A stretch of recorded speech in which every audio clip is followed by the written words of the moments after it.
Getaway, not to be confused with Getaway or The Getaway, is written by Nick Frost of the Cornetto trilogy fame. If you are unaware, the Cornetto trilogy consists of Shaun of the Dead, Hot Fuzz, and The World's End.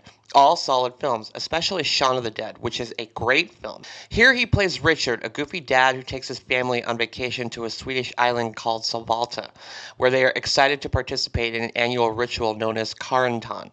The island inhabitants do not like these outsiders attending an event that is significant to them like this, and things escalate between this family and the islanders. We're taking a great deal of inspiration from films such as The Wicker Man and Midsummer here, and this is by design. This film is a comedy first and a horror film a very distant second. Getaway wastes no time setting up some kind of ominous feeling that this family is headed for disaster within the first 10 minutes, as they stop in a diner to get some food, and the owner informs them in very blunt terms that they should not head to this island, and things are bad news there. The family, naturally, thinks nothing of this and continues to the island. The plot synopsis on websites and the trailer that I've seen are attempting to market this film in a way that is not indicative of its reality. The reality is that I spent the first 55 minutes of the runtime for this picture thinking this is one of the dumbest horror films that I've seen all year, and that the entire family was just your typical clueless victims to a folk horror film that I've seen hundreds of times. The first night that the family is on the island, the islanders come to the place they are staying, which is an Airbnb, by the way, and are wearing weird masks, wielding torches, and are staring menacingly in silence while they drop a dead animal in front of the family, and then they leave.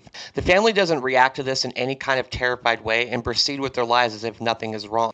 I think one of the problems I have with the first two acts of this movie is that the family is completely oblivious to the going-ons with the island. And now, with the benefit of hindsight, I understand that it was done in service of comedy and satire of those cult island films. But we are not let in on the joke for a long time, and I was starting to zone out. Then the film has a really big twist in its third act that quite frankly saved this entire film for me.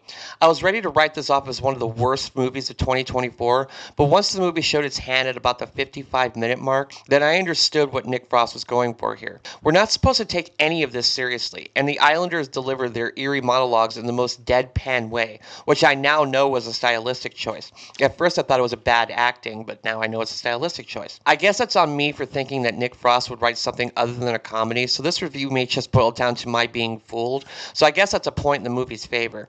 I did laugh a couple of times in the first hour of the film, but once the twist of the movie is revealed, I wasn't necessarily laughing. I was more watching with my jaw partially open, saying to myself, what in the world is this movie? I honestly can't say that this is a good film, and some of the things that happen in the last act are just impossible for a human being to survive. But the idea of this whole movie being one big practical joke felt both like a breath of fresh air, but also a slap in the face at the same time. I think that Frost upstaged his own joke by allowing the script to be bland and generic for far too long. Once the reveal comes, the movie then becomes a romp that had my jaw wide open, so the last 30 minutes are mostly fun. Getaway is one of the biggest definitions of a mixed bag for me. I can't quite recommend it, but for anyone that does go to see it, you might enjoy it if you know that everything you see for the first hour isn't supposed to be taken seriously.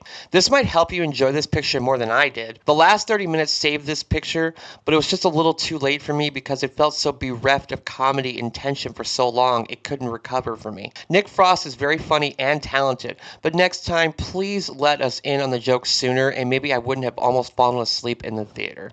I give Getaway 2.5 stars out of 4. Thanks so much for watching. What did you think of Getaway? What is your favorite film in the Cornetto trilogy? Please let me know in the comments. Here are links to some of my other videos. Follow me on social media if you like. And until next time, I am Ghost.